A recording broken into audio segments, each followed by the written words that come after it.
today's topic is excretory system.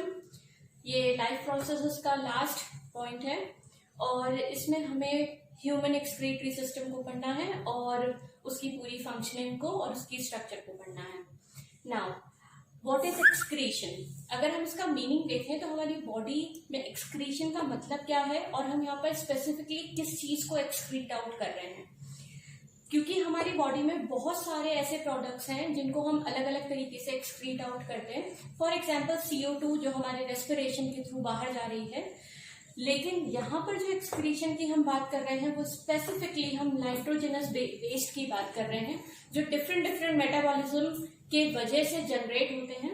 In nitrogenous waste का body से removal ही excretion है. The removal of nitrogenous waste from the body is excretion.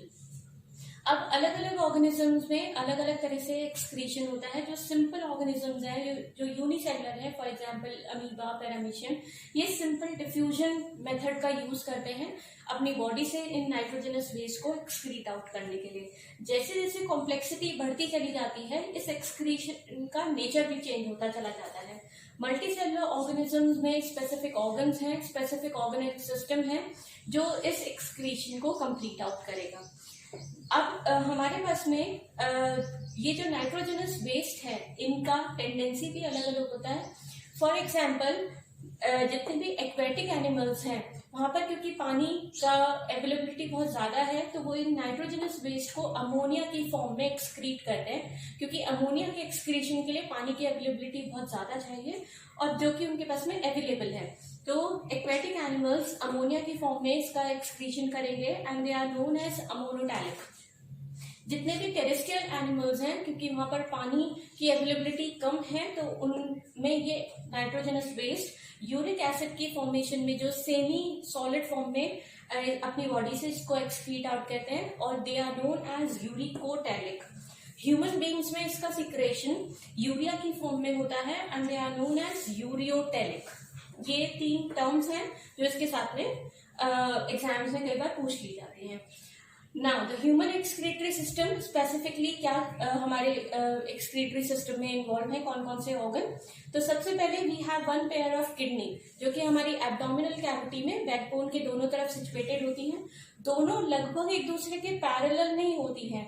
हमारी एक kidney थोड़ी सी down और एक किडनी थोड़ी सी अपर सिचुएटेड होती है. इन किडनीज के ऊपर एड्रिनल ग्लैंड सिचुएटेड है. किडनी को इसके साथ ही 1 पेयर ऑफ यूरेटर्स जो किडनी में जो यूरिन फॉर्म हुआ है उसको यूरिनरी ब्लैडर तक पहुंचाएंगे. यूरिनरी ब्लैडर एक सैक लाइक स्ट्रक्चर है जहां पर आकर यूरिन स्टोर होगा और देन यूरेथ्रा जो कि ओपनिंग है जहां पर मिक्ट्यूशन होगा. Micturition is excretion of urine from the body. इसके साथ ही अगर हम किडनी को वर्टिकली हम इसका सेक्शन काट के देखें तो किडनी में हमें अंदर 2 पार्ट दिखाई देते हैं. बाहर वाले रीजन को हम कहते हैं कॉर्टेक्स और इनर वाला रीजन इसको हम कहते हैं मेडुला. और ये अलग अलग रीजन क्यों क्लियरली दिखाई देते हैं? क्योंकि किडनी में अंदर हमारे पास में बहुत सारी फंक्शनल यूनिट हैं जो एक्चुअली में यूरिन का फॉर्मेशन करती हैं and they are known as nephron. यहाँ पर नेफ्रॉन बहुत सारे सिचुएटेड है. नेफ्रॉन का जब हम स्ट्रक्चर पढ़ेंगे तो उनमें ये जो कप लाइक स्ट्रक्चर है, ये कप लाइक स्ट्रक्चर इस मेडुला में सिचुएटेड है, इस कॉर्टेक्स में. और ये जो ट्यूब्यूल्स लाइक स्ट्रक्चर्स हैं जिनमें स्पेसिफिकली लूप ऑफ हेनले, ये यहाँ पर मेडुला में सिचुएटेड है. तो ये एक तरह से कलर वेरिएशन और इसकी स्ट्रक्चर में डिफरेंस दिखाई देता है. यहाँ पर अलग अलग लूप्स के जैसे स्ट्रक्चर दिखाई देती है मेडुला के अंदर. इसके अलावा जितने भी ये लूप ऑफ हेनले हैं ये आपस में कनेक्ट होकर एक पेल्विक रीजन बनाते हैं और ये पेल्विक रीजन के बाहर जहां पर ये यूरेटर्स इस किडनी से बाहर की तरफ आने लगते हैं उस रीजन को हम कहते हैं हाइलम. जहाँ पे यूरेटर्स इस किडनी से ओरिजिनेट होकर बाहर निकल रहे हैं, इस पर्टिकुलर रीजन को हम हाइलम कहते हैं. अब यहाँ पर हमारे पास में यूरिन को लाने वाली और जो नाइट्रोजनस वेस्ट वाला ब्लड है उसको लाने वाली और प्योर होकर उस ब्लड को ले जाने वाली हमारे पास में ये 2 हमारे पास में एक आर्टरी और एक वेन है. हम यहाँ पर ये जो रीनल वेन है, इंफीरियर वेना केवा, इसके थ्रू यहाँ पर ये एंटर होगा ब्लड, और यहाँ से नाइट्रोजनस वेस्ट इसमें एब्सॉर्ब होंगे, और इस ऑर्टा के थ्रू वापस से प्योर ब्लड इसमें बाहर की तरफ मूव हो जाएगा। तो ये तो है सिंपलर स्ट्रक्चर। एक किडनी का अगर हम साइज देखें तो वो किडनी 10 से 12 सेंटीमीटर तक लंबी होती है, और उसका जो वेट है वो 120 से 170 ग्राम तक होता है। इसका शेप राजमा के जैसे दिखाई देता है बिल्कुल, इसलिए हम इनको जैसे जैसे राजमा को इसीलिए हम किडनी बीन्स भी कहते हैं, क्योंकि हमारी जो किडनीज हैं वो राजमा के जैसे दिखाई देती हैं। अब हम आते हैं इसके फंक्शनल यूनिट पे, जैसे जहाँ पे यूरिन का फॉर्मेशन हो रहा है। वो जो स्ट्रक्चर है वो नेफ्रॉन का स्ट्रक्चर है। नेफ्रॉन को अगर हम देखें तो एक कप लाइक स्ट्रक्चर आपको दिखाई दे रहा है। ये कप लाइक स्ट्रक्चर को हम कहते हैं बोमन्स कैप्सूल। ये बोमन्स कैप्सूल में यहाँ पर एफरेंट आर्ट्रियोल है। ये एफरेंट आर्ट्रियोल से इम्प्योर ब्लड आ रहा है, और उस इम्प्योर ब्लड में से वाटर, बहुत सारे अमीनो एसिड्स, बहुत सारे नाइट्रोजनस वेस्ट और बहुत सारे आयंस बहुत सारे आयन वहां पर फिल्टर होंगे। ठीक है, तो यहाँ पर एक नेटवर्क बनता है इस एफरेंट आर्ट्रियोल, और यहाँ से फिल्ट्रेट को ले जाने के लिए इफरेंट आर्ट्रियोल। एफरेंट आर्ट्रियोल और ये दोनों मिलकर यहाँ पर इस बोमन कैप्सूल के साथ में एक नेटवर्क बनाते हैं, और इस नेटवर्क को हम कहते हैं ग्लोमेरुलस। एंड ग्लोमेरुलस और ये बोमन कैप्सूल, इन दोनों को कंबाइंडली हम कहते हैं मेल्पिगियन स्ट्रक्चर्स। ये जो दोनों स्ट्रक्चर्स हैं, यहाँ पर अब फिल्ट्रेशन का काम होगा, और जो ब्लड सेल्स हैं वो तो इस इफरेंट आर्ट्रियोल के थ्रू बाहर चली जाएंगे, वो यहाँ पे फिल्टर नहीं होंगी, क्योंकि वो थोड़े से लार्ज मॉलिक्यूल हैं। जितने भी स्मॉलर मॉलिक्यूल्स हैं वो वाटर और प्लाज्मा के थ्रू यहाँ पर फिल्टर हो जाएंगे। इसके बाद यहाँ पर है पीसीटी, जो ये ट्यूब्यूल जैसी स्ट्रक्चर दिखाई दे रही है, इसको हम कहते हैं प्रॉक्सिमल कॉन्वुलेटेड ट्यूब्यूल।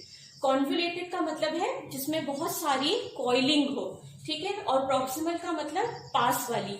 तो जो प्रॉक्सिमल पीसीटी है, प्रॉक्सिमल कॉन्वुलेटेड ट्यूब्यूल, ये बोमन कैप्सूल के नियरेस्ट है। यहाँ पर वापस अब जितने भी जो भी फिल्ट्रेट यहाँ पर आ रहा है, उसमें बहुत सारे ऐसे यूजफुल कंटेंट है जो बॉडी को चाहिए।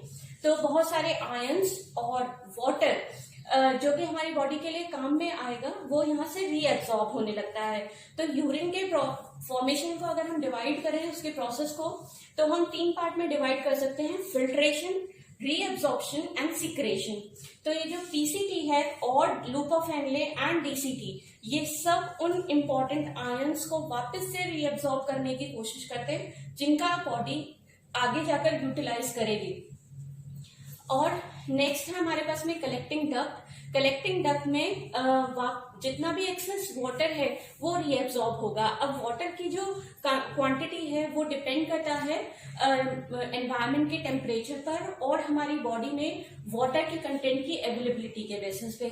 अगर वाटर ज्यादा अवेलेबल है तो यूरिन का फॉर्मेशन ज्यादा होगा, और टेम्परेचर अगर कम है तो यूरिन का फॉर्मेशन ज्यादा होगा। लेकिन अगर टेम्परेचर ज्यादा है जैसे गर्मियों में, तो यूरिन का फॉर्मेशन कम होगा, क्योंकि साथ ही साथ हमारी बॉडी स्वेटनिंग भी कर रही है, तो जो एक्सेस वाटर है वो वहां से भी रिमूव हो रहा है।